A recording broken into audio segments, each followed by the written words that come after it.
Gusto nyo rin ba kaya yung tinatawag na resurrection? Yung always meron ho tayong resurrection.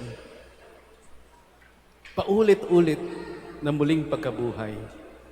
Okay lang ba sa inyo yun? Do you want to live forever? Do you want resurrection? One after the other. Na tipong mapapansin mo, syempre glorious yun pag resurrection. Hindi nga lang immortality eh. Kasi pag immortality, minsan parang mahaba yung buhay, pero tumatanda. Pero pag resurrection, always in your glorious form. Ano kaya yung glorious form mo? Siguro mahaba yung buhok mo. Glorious form. Siguro ang tangkad-tangkad mo. Ang ganda-ganda ng kutis mo. The glorious form. Okay sa iyo, kaya sa inyo, na meron tayong palaging resurrection.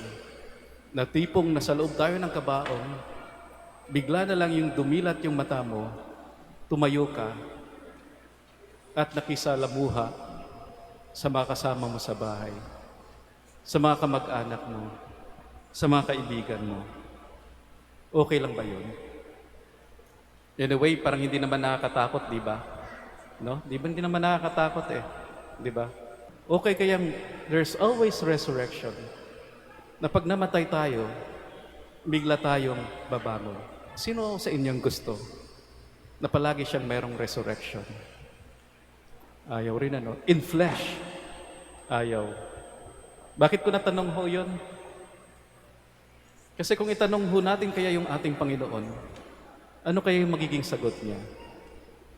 Pero parang pwede ho nating isipin na tila ayaw ng ating Panginoon ng maraming resurrection. Kung tutuusin, isang beses lang siya nag-resurrect. At meron ng 40 days. At saka ho siya umakyat sa langit. Pwede naman ho siguro, nung nag-resurrect siya, umakyat ka agad sa langit. Pero nakapagtataka, bakit ho meron pang 40 days? Bakit meron pang 40 days?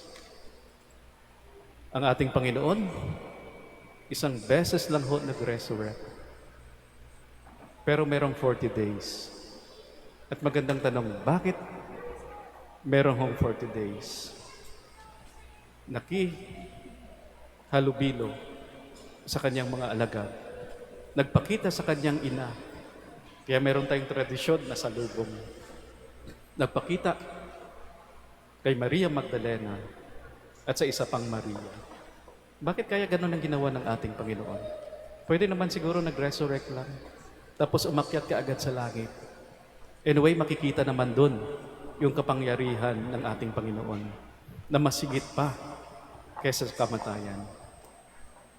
Bakit kaya merong 40 days? Yung sagot ko sa katanungan, kung bakit merong resurrection ang ating Panginoon at merong 40 days, dahil meron pa siyang unfinished business sa kanyang mga alagad.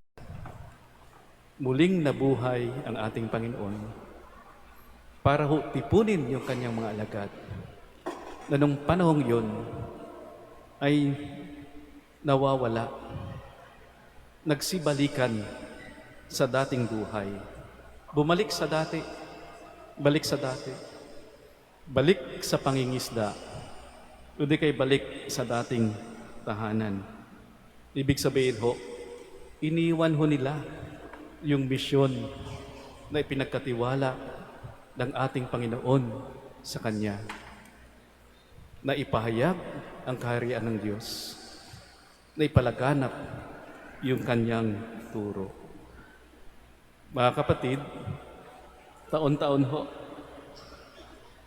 sa panahon ng Easter, ginugunita ho natin ang muling pagkabuhay ng ating Panginoon o yung kapangyarihan ng ating Panginoon na higit pa kaysa sa kamatayan.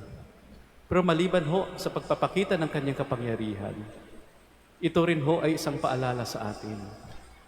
Paalala sa ating misyon. Paalala sa ating misyon.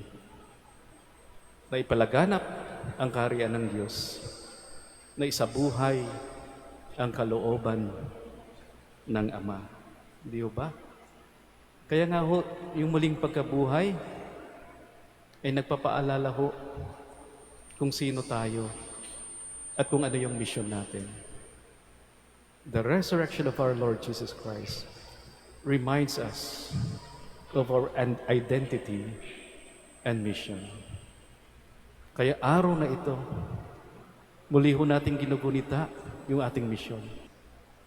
Ang muling pagkabuhay ng ating Panginoon ay di lang ho pagpapakita ng kanyang kapangyarihan.